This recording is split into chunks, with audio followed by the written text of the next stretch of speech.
ठाण्यात नारी शक्तीचा आवाज घुमणार. नारी शक्तीचा आवाज ठाण्यात घुमणार आहे. दरवर्षीप्रमाणे प्रारंभ कला अकॅडमी या सामाजिक संस्थेच्या वतीने 1 डिसेंबर रोजी महिला महोत्सव साजरा होणार आहे. या कार्यक्रमात महिलांशी मुक्त संवाद साधण्यात येणार असून मनोज देसाई आणि प्रीती निमकर जोशी यांच्या कवितेच्या गावा हा गाण्याचा कार्यक्रम सादर होणार आहे. या कार्यक्रमात जास्तीत जास्त महिलांनी सहभाग घ्यावा असे आवाहन प्रारंभ कला अकॅडमीच्या संचालिका डॉक्टर अरुंधती भालेराव यांनी केले. यावर्षी महिला महोत्सवाला 12 वर्ष पूर्ण होत आहेत. 15 नोव्हेंबरला डॉक्टर काशीनाथ घाणेकर मिनी सभागृहात 18 वर्ष व त्यापुढील वयोगटातील महिलांसाठी गीतगायन, मंगळागौरीसह विविध स्पर्धांचे आयोजन केले होते. या कार्यक्रमाला अतिशय उत्तम प्रतिसाद लाभलेल्या विजेत्या स्पर्धकांचा पारितोषिक वितरण समारंभ देखील मान्यवरांच्या हस्ते महिला महोत्सवात होणार आहे.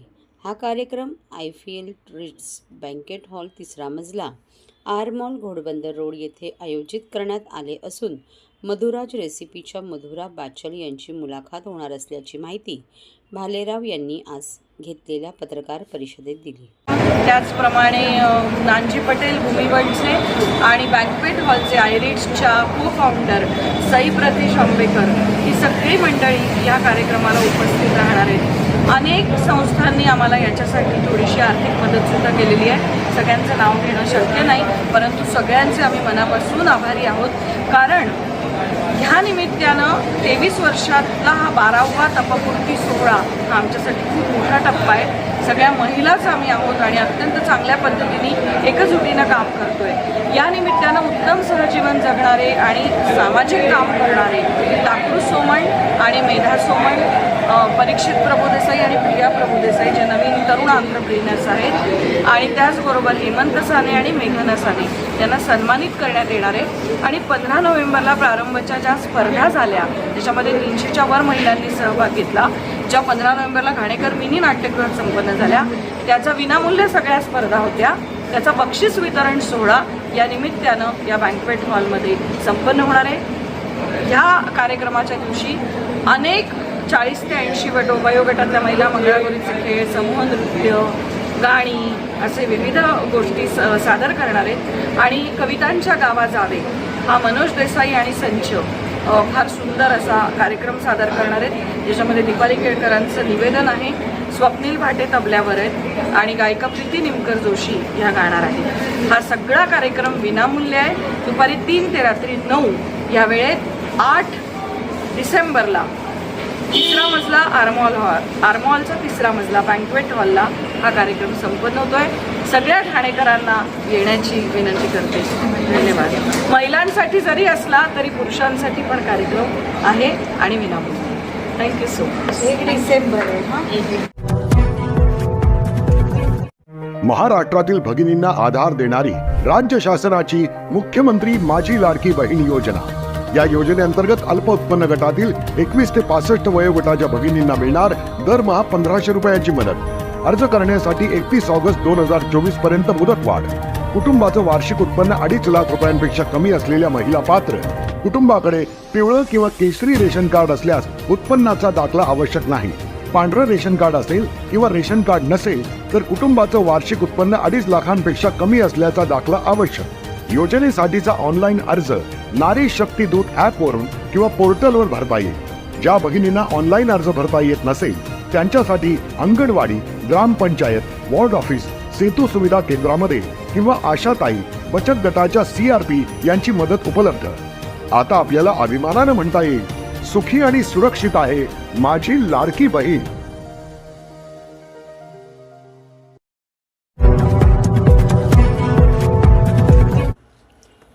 राज्यातील सत्ता स्थापनेची कोंडी फोडली. काळजीवाहू मुख्यमंत्री एकनाथ शिंदेचा पंतप्रधान आणि गृहमंत्र्यांना फोन.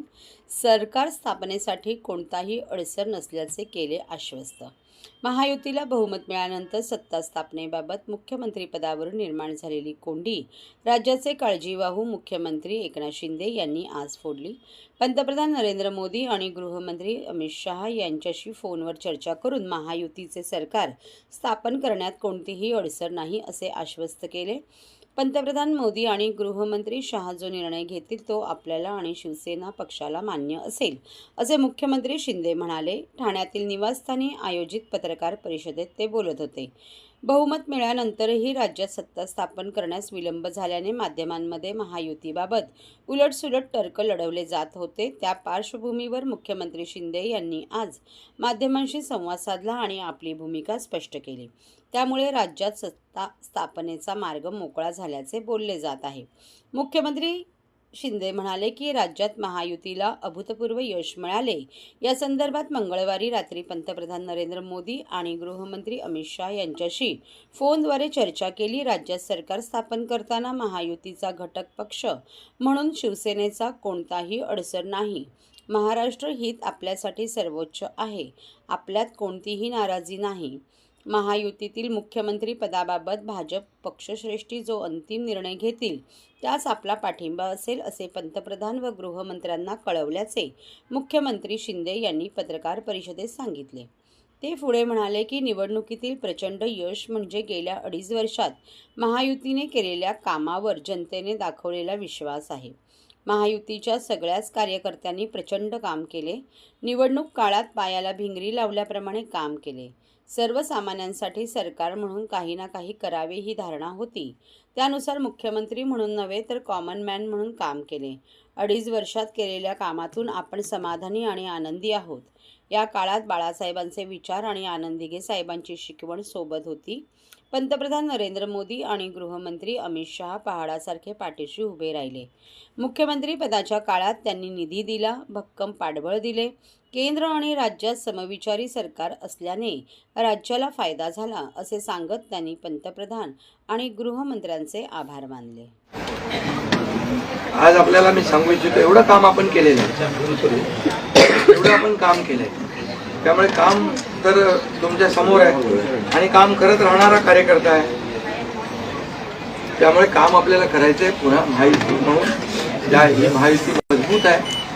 महायुती जेवढ्या मजबूतीने जिंकली आहे, आता आमची जबाबदारी वाढली आहे की महायुती म्हणून आपल्याला आता ज्या लोकांनी मॅन्डेट दिलेला आहे, मॅन्डेट दिले त्या मॅन्डेटचा आदर ठेवून आपल्याला आज जे आम्ही काम केलं त्यापेक्षा अतिशय गतिमानतेने आणखी आम्हाला निर्णय घ्यायचे. म्हणून मी आपल्याला एवढंच सांगतो की जीवन में असली उड़ान अभी बाकी है. अभी तो नापी है सिर्फ मुट्ठी भर जमीन, अभी तो सारा आसमान बाकी है. त्यामुळे तुम्हाला मी सांगतो खूप काम आहे, खूप काम करायचं आहे आपल्याला. या राज्याला विकासाकडे न्यायचं आहे. राज्याला नाही आणि ज्या पद्धतीने आपले रिलेशन इतर देशांच्या बरोबर डेव्हलप झालेले आहे ते पाहता याचा फायदा महाराष्ट्राला नक्की होईल. महाराष्ट्राला त्याचा फायदा घेतला पाहिजे आणि म्हणून कुठलीही कोंडी आणि कुठलेही काही राहू नये म्हणून मी आज तुम्हाला बोलवलंय.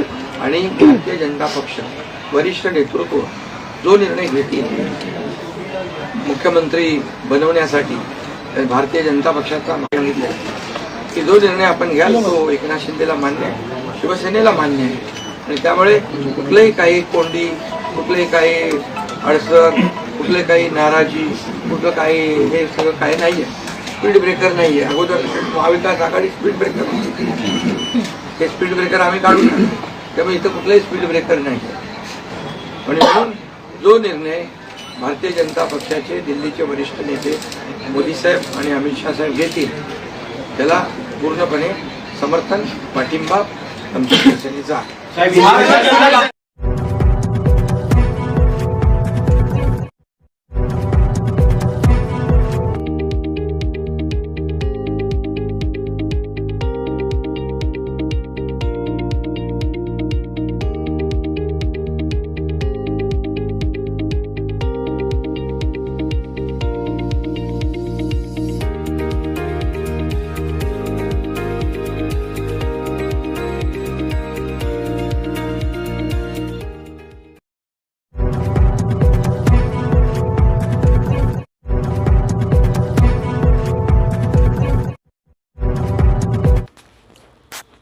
ठाणे महापालिकेत घेण्यात आली बालविवाह मुक्त भारताची शपथ. ठाण्यातील स्वयंसेवी संस्था, अधिकारी आणि कर्मचारी यांचा कार्यक्रमात ऑनलाईन सहभाग. बालविवाह मुक्त भारत या राष्ट्रीय अभियानास आज दिल्ली येथे प्रारंभ झाला. केंद्रीय महिला व बालविकास मंत्री अन्नपूर्णा देवी आणि राज्यमंत्री सावित्री ठाकूर यांच्या उपस्थितीत झालेल्या या कार्यक्रमाचे थेट प्रक्षेपण ठाणे महापालिका मुख्यालयातील कैलास नरेंद्र बल्लाळ सभागृहात करण्यात आले होते. या कार्यक्रमात महापालिकेचे अधिकारी, कर्मचारी, स्वयंसेवी संस्थांचे प्रतिनिधी आणि महिला मोठ्या संख्येने उपस्थित होत्या. या प्रसंगी उपस्थितांनी बालविवाह मुक्त भारताची शपथही घेतली. केंद्रीय महिला व बालविकास मंत्रालयातर्फे नवी दिल्लीत विज्ञान भवन येथे या अभियानाचा आरंभ करण्यात आला. त्यात देशभरातून ऑनलाईन पद्धतीने नागरिकही सहभागी झाले. बालविवाह मुक्त भारत या पोर्टलचे या प्रसंगी अनावरण करण्यात आले. ठाणे महापालिका मुख्यालयातील कैलास नरेंद्र बल्लाळ सभागृहात झालेल्या कार्यक्रमात अतिरिक्त आयुक्त प्रशांत रोडे, उपायुक्त जीजी गोदेपुरे, महिला व बालविकास अधिकारी दयानंद गुंडप आदी उपस्थित होते. यावेळी ठाणे महापालिका क्षेत्रातील नोंदणीकृत बचत गटाच्या महिला, विद्यार्थी, अधिकारी आणि कर्मचारी यांनी बालविवाह मुक्त भारताची सामूहिक शपथ घेतली. तसेच शाळा, आरोग्य केंद्र येथेही शपथ घेण्यात आली.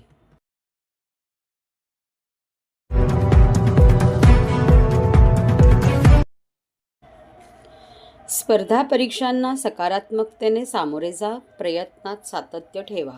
लोहमार्ग पोलीस आयुक्त डॉक्टर रवींद्र शिसवे यांचे प्रतिपादन. स्पर्धा परीक्षा देणाऱ्या परीक्षार्थींनी केले मार्गदर्शन. ठाणे महापालिका संचालित सी.डी. देशमुख प्रशासकीय प्रशिक्षण संस्थेत झाले व्याख्यान. केंद्रीय लोकसेवा आयोगाच्या परीक्षेप्रमाणेच कोणत्याही स्पर्धा परीक्षेत यश संपादन करायचे असेल तर भावनिक बुद्धिमत्ता महत्त्वाची आहे. सर्व परीक्षार्थींनी या परीक्षांना सकारात्मकतेने सामोरे जावे आणि त्या प्रयत्नात सातत्य ठेवावे, असे प्रतिपादन मुंबई लोहमार्ग पोलीस आयुक्त डॉक्टर रवींद्र शिसवे यांनी केले आहे. ठाणे महानगरपालिका संचालित चिंतामणराव देशमुख प्रशासकीय प्रशिक्षण संस्थेतर्फे महापालिका आयुक्त सौरभराव यांच्या निर्देशानुसार स्पर्धा परीक्षेच्या परीक्षार्थींसाठी नुकतेच रवींद्र शिसवे यांच्या व्याख्यानाचे आयोजन करण्यात आले होते. यावेळी संस्थेचे संचालक महादेव जगताप यांनी डॉक्टर शिसवे यांचे स्वागत केले. सन 2001च्या IPS बॅचचे अधिकारी असलेले डॉक्टर रवींद्र शिसवे यांनी यावेळी ठाणे आणि मुंबईतून स्पर्धा परीक्षांना बसलेल्या परीक्षार्थ्यांशी संवाद साधला. अभ्यासाबाबत संवेदनशीलता, सकारात्मकता महत्त्वाची आहे. त्याचवेळी समाजातील नकारात्मक लोकांपासून दूर राहणे, अभ्यासाचे योग्य पद्धतीने नियोजन करणे, त्यासाठी वेळेची आखणी करणे आवश्यक असल्याचे डॉक्टर शिसवे यांनी सांगितले.